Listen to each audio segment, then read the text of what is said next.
ආයිබෝන් boys මේ මගුල හරියන්නේ නැහැ. හරි මම මේ ගෲප් කෝල් එක ගත්තේ මං එන්නේ නැහැ කියන්න මේ ගෙදර මිනිස්සු අපිට ට්‍රිප් එක යන්න දෙන්නේ නැහැ. හරිද? දැන් මම අපේ තාත්තේ කාමරේ ඉන්නේ තාත්තා පර්මිෂන් දීලා තිබුණේ මචංලා. හරිද? අම්මා ට්‍රිප් එක යන සෙට් එකේ නම් ලිස්ට් එක බලලා පර්මිෂන් දෙන්න බෑ කියනවා. හරි? ස්වාධීනව ට්‍රිප් එක යන්න හදන මට පර්මිෂන් දෙන්න බෑ කියනවා. දැන් මේ නවින්දුත් ඇවිල්ලා අපේ අම්මත් එක්ක කතා කරා මොකද යන්න දෙන්න බැරි හේතුව විදිහට මේ හේතු දෙකක් කිව්වා මචං. මොකද? මේ පිළිගත් දෙමෝපියක්ෂා භාගී නොවීමයි ඊට පස්සේ මේ දැන් ට්‍රිප් අර අන්තිමට අපි ගිහපු ට්‍රිප් එකේ බස් එක පිටිපස්සේ තිබිට අර කෂිප්පුව කියලා හම්බුණානේ. ඒකයි. ඉතින් ඇහෙනවනේ. දැන් ඔය හේතු කියලා කියනවා අපිට පර්මිෂන් නෑලු. අපිට ට්‍රිප් එක යන්න බෑලු. හරි එහෙමනම් අම්මා පාලනය කරගෙන යන්නේ මේ පවුල තාත්තලා එහෙමනම් පවුල පාලනය කරන්නේ. හරි අපි හැපිලා බලමු. අර පුතාලගේ බස් එක කෂිප්පුව වුණකද කේස් එක වෙලා තියෙන්නේ. ඔව් දැන් ඒකලු මහලුකු මේ හේතුව.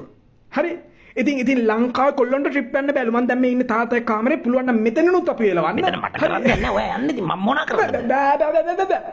ඔයා කොහොමද මේ ඔයා කාමරේ කියලා එළියට දාන්නේ? මේ මමත් මේ ගෙදර පුරවැසියෙක්. කියන ගන්න. මේ එළියට දාන්න આવද්ද මම ආරක්ෂණ අධිකාරියට කතා කරලා කෑ ගහනවා හරිද? එහෙම කරන්න එපා. මේ එළියට දාන්න හදන්න එපා මං කෑ ගහනවා තාත්තා හරිද? නෑ දැන් මොකද්ද ඔයාලට කියන්න තියෙන්නේ කියන්න. නෑ මං අහන්නේ දැන් ඔයා මගෙන් අහන්න නැතුව මොකටද මේ ඔයගේ යාළුවා යවලා අහන්න ගියේ? ඔව් දැන් මගේ යාළුවා අම්මට කියපු විස්තර අම්මට සෙට් නෑලු ට්‍රිප් එක ගැන. හරි ඌ වගකීමක් ගන්න බැරි කෙල්ලු. දැන් මේ සිගරට් බොන අම්මා පිළිගන්නේ නැති යාළුවෙක්ලු මා එක්කන් යන පර්මිෂන් ගන්න හැවුවේ. හරි මේ ලොකු හොරු ටික තාමත් එකට ඉන්නේ තාත්තේ. හරිද? මේ තාත්තා සිගරට් බොන එක අම්මට ප්‍රශ්න නෑ. මේ මගේ යාළුවාගේ සිගරට් එක තමයි ප්‍රශ්නේ වෙලා තියෙන්නේ. හරි මේ අම්මගේ නංගිලා අක්කලා ඔක්කොම ටික මේකට ගින්දර දාන ඔක්කොම දූෂිතයි. හරි මේ ළමයි ට්‍රිප් ගිහිල්ලා බීලා ගඟේ නාලා මැරෙනවලු මචං. හරිද?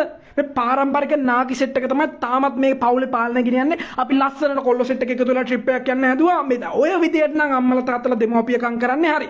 හරි බොහොම ස්තුතියි මේ බුදු සරණයි තාත්තේ ජේසු පීඨයි තාත්තේ අල්ලා දෙවි පීඨයි තාත්තේ කන්ද බණ්ඩාර දෙවි පීඨයි තාත්තේ. හරි අර ගංජරණුකට උගේ අම්මා පර්මිෂන් දුන්නා ගංජරණුකට. පුතේ අදන්න එපා මන් දන්නේ මේලට හැසිරෙන්නේ කොහොමද කියලා. නෑ කවන්න දෙවි පීඨයි තාත්තේ COR කොර මචං. ආනන්ද කොහමද? හොඳ චූන් එකේ ඇතිනේ. නැන්දලට පින් සිද්ධ වෙන්න දැන් ගෙදර පාරම්පරික නාකිය අදහස් එහෙමම නැන්ද හරිද? නැන්දලා කැමති නෑ කොල්ලෝ ආතල් ගන්නවට. අන්තිම සති දෙකේ මං අම්මට පොල් ගාලා දීලා අවුරුද්දට නෑයුන්ගෙන් ලැබුණ සල්ලි අම්මට තාත්තටයි බෙදලා දීලා ගේ අතු ගාලා මේ මොකුත් වැඩක් නෑනේ නැන්දේ. මේ ගෙදර මිනිස්සුන්ට ගානක් නෑ. හොරපතන චූටි නැන්දේ ඔයාලත් එයාලගේ මෙක්කෙනෙක්. හරිද? ඔයාලට පුළුවන් නම් නැන්දේ තව ගිනිගරු නොදී අම්මව ෂේප් කරන්න බලන්න. මොකද්ද මං කළා තියෙන වැරදි කියන්නකෝ. හරි පොඩි කාලේ බීලා වුණ එකයි ඊට පස්සේ තාත්තගෙන් උස්සපු සල්ලි නැන්දගෙන් ලැබුණ විදිහට රංගපාල මනි ලොන්ඩරින් කරපු එකයි අරුණම මොනවද වෙන මගේ තියෙන වැරදි? හරි ඒ වගේ මගේ කොච්චර හොඳක් තියෙනවද ඒවල කතා කරන්නේ නෑනේ. අම්මගේ අක්කලා නංගිලා ඔක්කොම දූෂිතයි. 100ට 100ක් දූෂිතයි. හරිද? අද ඒක ඔප්පුණා. මෙයාලා මේ කියන්නේ මේ පර්මිෂන් ඉල්ලපු යාළුවා හොඳ නෑ. හරි දෙයියනේ ඌ ෂුවර්